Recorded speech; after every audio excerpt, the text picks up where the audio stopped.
सर्व मंगल मांगल्ये शिवे सर्वार्थ साधिके शरण्ये त्र्यंबके गौरी नारायणी नमोस्तुते। प्यारे भागवत प्रेमियों,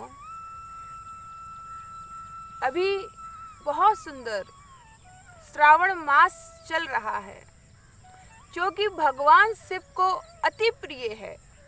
और इस श्रावण मास में हम लोग जो भी जप तप अनुष्ठान इत्यादि करते हैं वो बड़े ही सहज रूप से भगवान शिव को प्राप्त हो जाता है।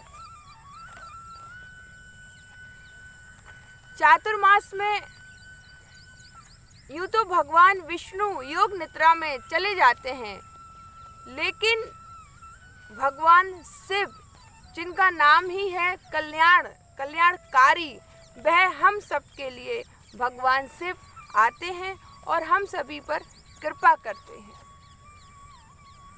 सबसे पहले चातुर्मास में सावन का मास इसलिए आता है, पाताल लोक के देवता हैं भगवान शिव, जल के देवता है भगवान शिव, और उनके तो असंख्य नाम हैं। उन जैसा और दानी कौन हो सकता है। वह तो भक्त को सब कुछ दे देते हैं। वह ये भी नहीं सोचते कि भक्त किस भाव से क्या चीज मांग रहा है। उन किसी ने वरदान मांगा, तप किया, तपस्या की, साधना की, और भगवान शिव उसको एव मस्तु कहकर कहते हैं जा बच्चा तेरा भी कल्याण हो। ऐसे है भगवान शिव, सभी के सबसे प्यारे हैं, जिनके अनेकों नाम है। महादेव, गंगाधर, शिव शंकर, आशुतोष, भोलेनाथ, भोले बाबा। श्रावण मास अति हम लोग पुराणों का अध्ययन करें तो सबसे पहले उसमें एक कथा आती है कि माँ जगदम्बा, माँ पराम्बा, पार्वती जी ने भगवान शिव को वर के रूप में प्राप्त करने के लिए सावन के मास में घोर तपस्या की थी।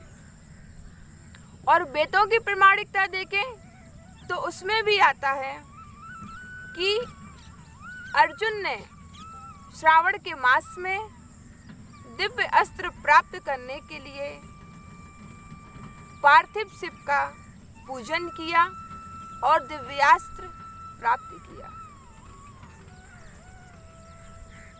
और यदि हम लोग पुराणों में चिंतन करें, अध्ययन करें, तो ये अध्ययन करने को भी मिलता है कि इसी माह में समुद्र मंथन हुआ था और समुद्र मंथन में जो विष निकला था वह महादेव पी गए थे और उससे उनका नाम पड़ा, आप सभी जानते हैं, नीलकंठ। और इसलिए उनको जल चढ़ाया जाता है, क्योंकि विष की जो गर्मी है उसको शांत करने के लिए जल की शीतलता भगवान शिव को अर्पण की जाती है। ऐसे श्रावण मास का महीना है।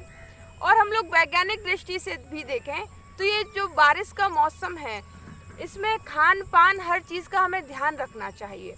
और यही चातुर्मास है और कुछ नहीं, कि हम लोग नियम संयम से रहें, खाने पीने में ध्यान दें, समय से उठें, समय से सोएं, अपने नियम से चलें, संयम से चलें।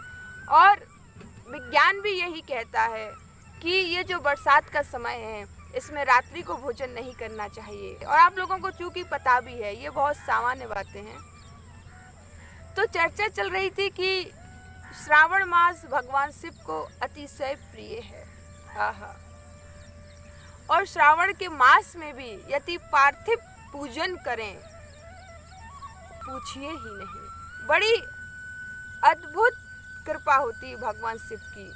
सावन के महीने में अधिकांश सभी लोग अपने घर में शंकर जी बनाते हैं। और सावन का माह जब से लगा है तब से मैं स्वयं गोधूली बेला में शाम को शंकर जी पार्थिव शिवलिंग का निर्माण करती हूँ, पंच अभिषेक करती हूँ और फिर रोज शाम को उनका विसर्जन यमुना मैया का आप दर्शन कर रहे हैं वृंदावन में। देखिए यहाँ यमुना मैया में हम लोग रोज शाम को आते हैं। भगवान शिव के लिए सावन का मास अति प्रिय है और सबसे सुंदर मास है धन आरोग्य प्राप्त करने के लिए, दरिद्रता को भगाने के लिए, पुत्र संतान प्राप्ति के लिए, धन वैभव यश पाने के लिए। मुझे नहीं लगता भगवान शिव से सरल और सहज कोई और देवता है, इसलिए उसको देवों के देव महादेव कहते हैं। ऐसे हमारे भोले बाबा की महिमा है, उनकी गरिमा है।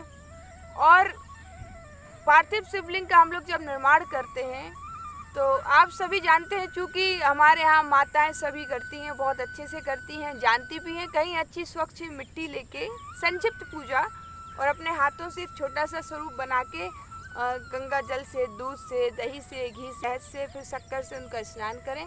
रोज़ शाम को स्नान करा के उनका या तो विसर्जन करते हैं या फिर एक साथ रख दें उनको, और फिर 1 महीने बाद जब सुविधा हो तो किसी अच्छे स्वच्छ वर में उनका विसर्जन करते हैं।